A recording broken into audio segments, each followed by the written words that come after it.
Maybe we can get a handshake for the thumbnail or something like that. Thumbnail of the video. Do a thumbs up. There we go. Okay. Perfect. Just to start off, I mean,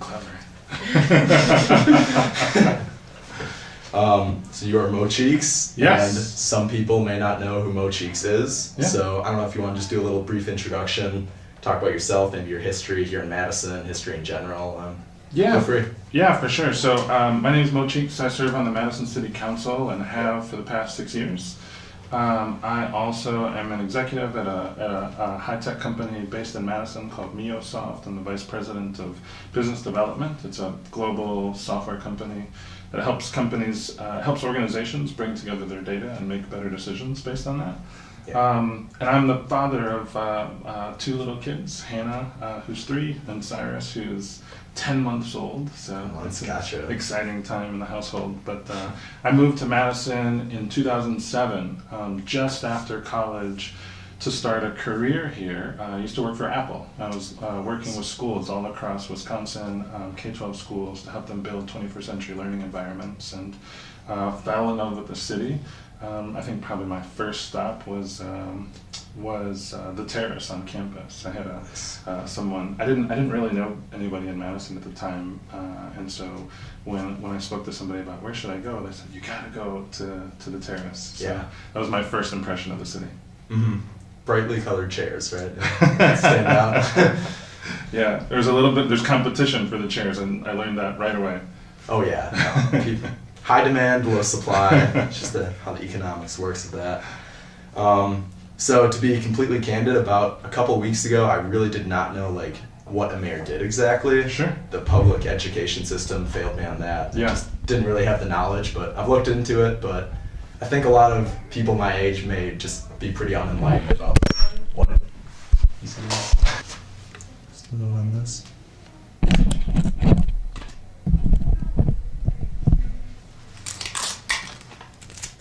Thanks for the tape, Britta. Appreciate the tape, thank you. Sorry about that. If you don't mind, I'm going to re-ask that question. Yeah, go for it. Lost a bit of momentum there. Alright, about 1 week ago, to be completely candid, I really did not know what a mayor did. Yeah. And I had to look into it a little bit, but for a lot of college-age people like myself who may have also been failed by the public school system on exactly what a mayor does, would you want to do a brief explanation of what the power that mayors have, what you think you can accomplish, some of the stuff that maybe people have been able to accomplish in the past for the city? Yeah, for sure. What's one thing that you learned in the past week as you were researching? What does a mayor do? A mayor really isn't just kind of Wild West in it, making sure that there's no crime to fight in the city or stuff like that. No, there's a huge amount of being able to pool resources and move them around and actually be able to start your own initiatives and be able to better the city through your vision, kind of, whether it's through creating new housing or creating new initiatives to keep the city safer, more crime-free, environmentalism, a whole lot of just really good political goals you can accomplish. Yeah, so here in Madison, so one of the interesting things that's tough in the school system to teach what does a mayor do is, to be honest, it's different depending on the community, right? Whereas the president is the president and the governor really is the same type of role in every state. Different communities, a mayor might have different powers. Here we don't have what's called a city administrator, which is important to understand the role of the mayor, because in Madison, the mayor is the city administrator. The mayor is the chief executive of the city. So there's a few dozen department heads that report to the mayor. The mayor has his or her own cabinet, so to speak, a handful of deputy mayors that help fulfill the agenda that the mayor comes into office with. And so the mayor really sets the tone for the vision of the city. As I run for mayor of Madison, I'm running because I believe that our city needs a sense of urgency to move forward, to be a more progressive, a more innovative, and a more safe place. And as mayor, I'll have the opportunity to lay out that agenda and work with department heads to execute it. And then, really importantly, set a budget and introduce that to the council that reflects those values. So that's part of what a mayor does. Cool. Yeah, the budgeting seemed to be a big thing that I learned. There's a lot more control over that. Yeah. Which was very helpful. So one thing I kind of wanted to ask you about was how you had been a Madison Alder for 3 terms. Yeah. What are you proud of, like the most proud thing that you've accomplished in your time on the Madison Common Council? That's a cool question. There's a number of things that I'm proud of. We passed paid family leave for city employees, which is something an initiative that I really led. So when employees have a child, they now have 6 weeks of leave to be able to take care of their kid. We invested in closing the food desert in Allied Drive, which is a neighborhood that's been plagued with a food desert, and that's something that I worked on for years, and I'm really proud that we now have Luna's grocery store, sort of a neighborhood store there. But I would say, the challenge of representing the district that I have is that it is, I should say the challenge and the opportunity. It's the most diverse district in the city, right? So my constituency runs from Nakoma to Allied Drive and sort of everything in between. And for folks who know the city well, they know that these are 2 very different socioeconomic neighborhoods. I've been really proud of the work of bringing people to the table and having them believe that they can be a part of shaping government. And there's several examples of having done that. I think, we built a new park in Allied Drive, and we had youth be an active participant in the design process of that park. And these are folks who didn't have any experience interacting with government, didn't have any particular reason to believe that government would be responsive to their goals. And to be able to accomplish that and see the pride on their faces when that park was developed is really cool.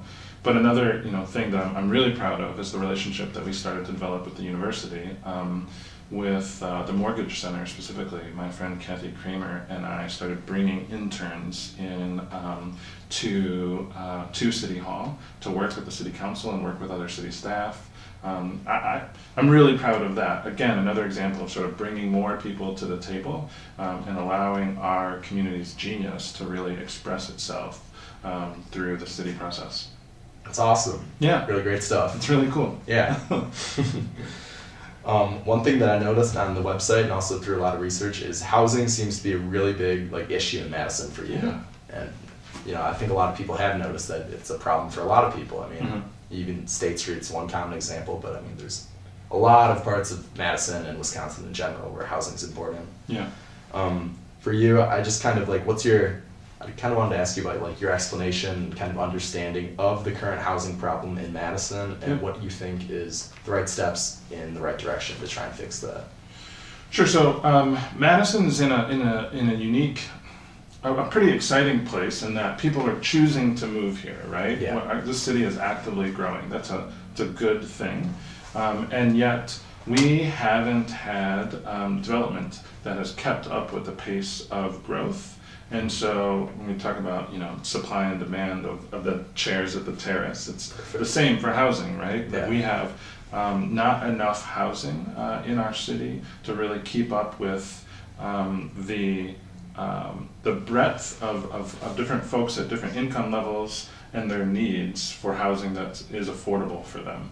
And so, as mayor, one of the things I'm going to prioritize is increasing our city's financial commitment to developing affordable housing and incentivizing development of affordable housing, and increasing emphasis on housing that's affordable to working families, to folks that are just getting out of college and starting their career, or single mothers or teachers. This city is becoming prohibitively expensive for folks that are at that sort of average working class level. That needs to be seen as a crisis, to be honest. I mean, it's extremely problematic if this is going to be a city that is going to be accessible to people, and not just be a city. The trajectory that we're on right now is that we're sort of becoming increasingly a city of haves and have-nots, right? The only 2 socioeconomic demographics that are growing in a meaningful way in Madison right now are households making more than 6 figures and households making less than $30,000 a year. So housing and the rate of housing development and the level of sort of cost and affordability of housing needs to be responsive to that and ensure that we're continuing to be a place that's affordable to regular folks. Yeah.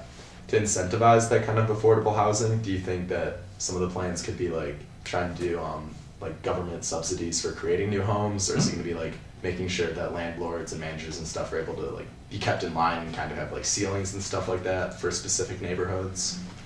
So that's a really good question. So the city has an affordable housing fund that is used to help incentivize the development of housing that's affordable. So that, in conjunction with money from the federal government and to a lesser extent the state government, can help a developer bring down the cost of housing in terms of their capital expenditure, and that's part of how we're addressing housing affordability. And so my plan is to double the city's commitment to affordable housing.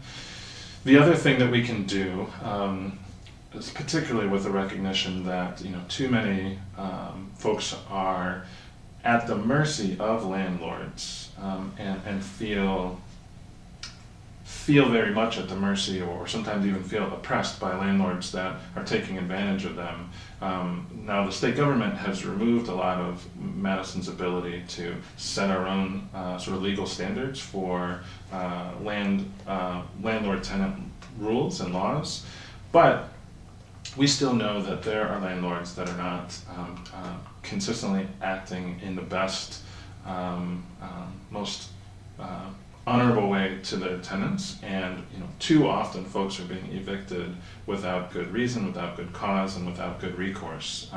And so on the council this past year, I supported increasing the city's financial commitment to eviction prevention services. And as mayor, I want to continue to increase the city's role in protecting our people, in investing in eviction prevention. And frankly, one of the roles of the mayor is to be able to utilize the bully pulpit and say, and call people out, even if there's not legal recourse for a landlord that's not being a good actor. There is an opportunity for the mayor to be able to make it known that this is unacceptable. Cool. Yeah, I like that. So housing, that's check mark on that. I've got to ask something though for a lot of the students at UW-Madison. Yeah. Pretty strong topic for them is they want to know about marijuana legalization and if there is any foreseeable future in Madison or Wisconsin in general in maybe the next decade.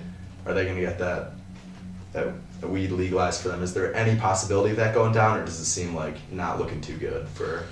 So the city of Madison has largely decriminalized marijuana usage, and so we offer, really, we don't pursue, we don't pursue people for marijuana usage necessarily, and we offer sort of relatively low-cost tickets. But this is state law, right? So the opportunity to be able to change this is being led at the state level. I definitely support legalization of marijuana, and for that matter, once we legalize it, hopefully in the not distant future, I think we need to be proactive about making right the reality that there are going to be folks still in jail who are in jail for possession from someplace throughout this state. And if we have collectively agreed that marijuana usage is now legal, we need to figure out how to go back and write that reality for folks. Thumbs up for me. You have a violence prevention initiative. Yeah. I saw, and it was interesting. Two things that stood out to me was data driven. Mm-hmm. For one, that was very interesting. Then also it was a 15-point plan. Yeah. So I guess if you could go over like what you mean by a data driven prevention initiative, I'd love to know more about that, and I think the people would too. The people. So a couple of years ago, I in conjunction with a couple of my colleagues on the city council, Alder Matt Fair, and some other community leaders like Michael Johnson from the Boys and Girls Club and other folks throughout the city, got together and started developing something that eventually was called the 15-point plan to prevent violence. This was a response to a lack of proactive leadership, a lack of some sort of sense of urgency to address the increased rate of crime and violence that was ticking up in our city, particularly youth-related and particularly gun-related violence. I remember sitting with a detective one day who they had a wall of names of interested, of potential suspects or interested parties, and he's looking at this wall and he said, you know, most of these guys, 28 or however old they are, 32, he's like, I could go back to my desk, Alder Cheeks, and show you papers on these guys that I had from 15 years ago. Like when they were in middle school and high school, like we knew they were on the bubble. We knew that like our city they were headed down some type of trajectory of being, you know, not good contributors to society, right? But at that moment in time, our city should have intervened. We should have, as a community, been able to do more to help these folks get on the right path or get the support they needed or, you know, do better in school or get the mentorship they needed. And yet here we are, 15, 20 years later, and now they're you know, suspects or interested parties in a gun-related incident. Like, this is a failure I believe this is an example of a failure of our community to be sufficiently proactive to take care of our own people. And so one of the things, when we talk about, you know, data-driven violence prevention, one of the things that's really important to me is to be able to bring a modern style of leadership to the way that we think about who is in our community and what are the services that we need to deploy to them. That's true of safety. It's true of a lot of other things as well. That's my day job, right? I talk about being vice president of a global software company. That's what we do, is we help organizations bring together large amounts of disparate data and then make decisions about it. So at the state level,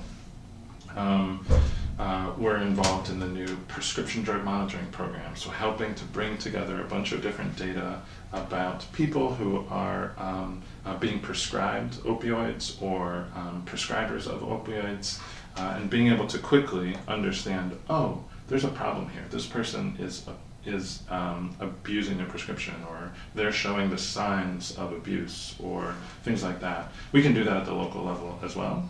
We can do that to help understand young people who are, you know, in conjunction with the school, we could understand young people who are missing school, or families that are frequently, you know, interacting with joining forces for family, or folks that are not showing up to get their, you know, free bus pass. Or there's all this data that exists that if we as a community bring it together, and frankly City Hall is uniquely situated to do that. If we bring this data together, we can do more to sort of intentionally proactively address how to keep people safe.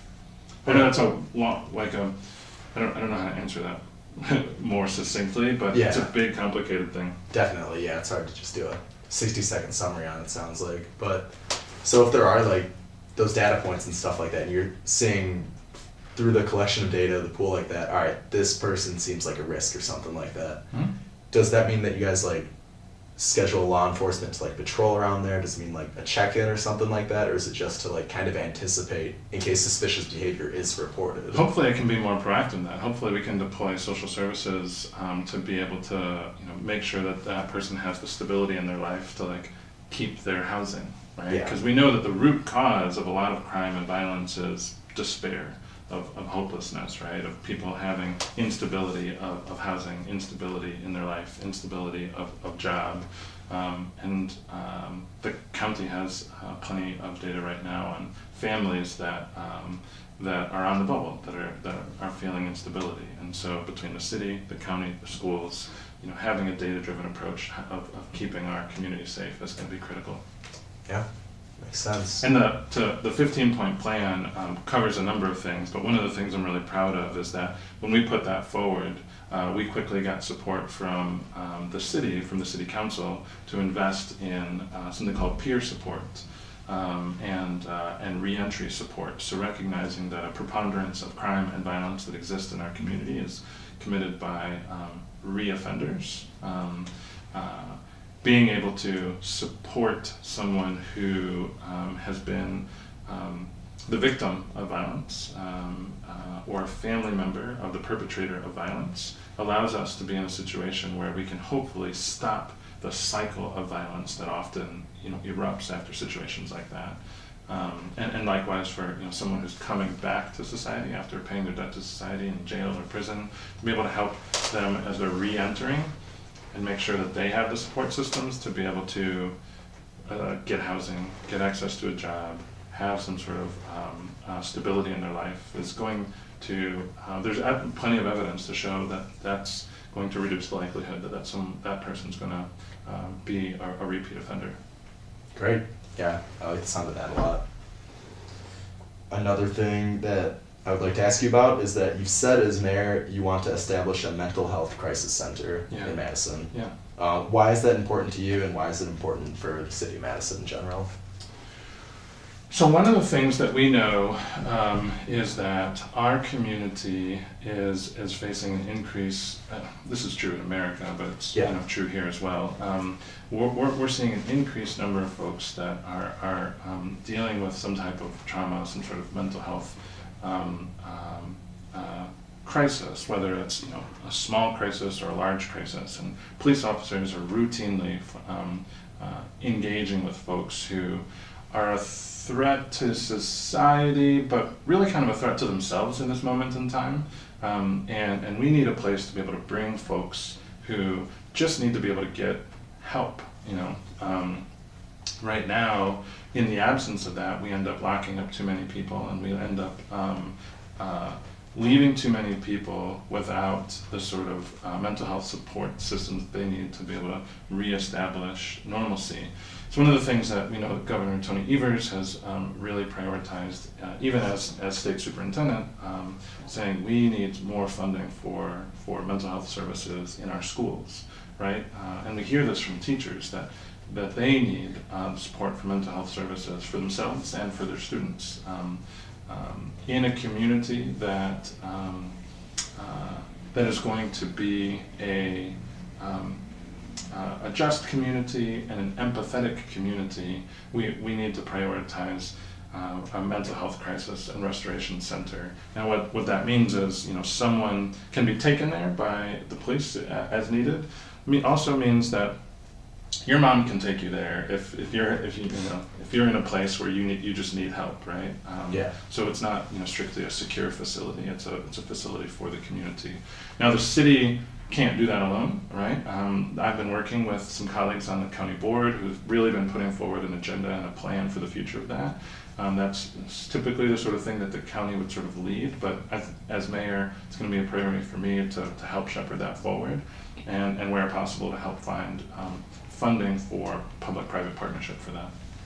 Great stuff.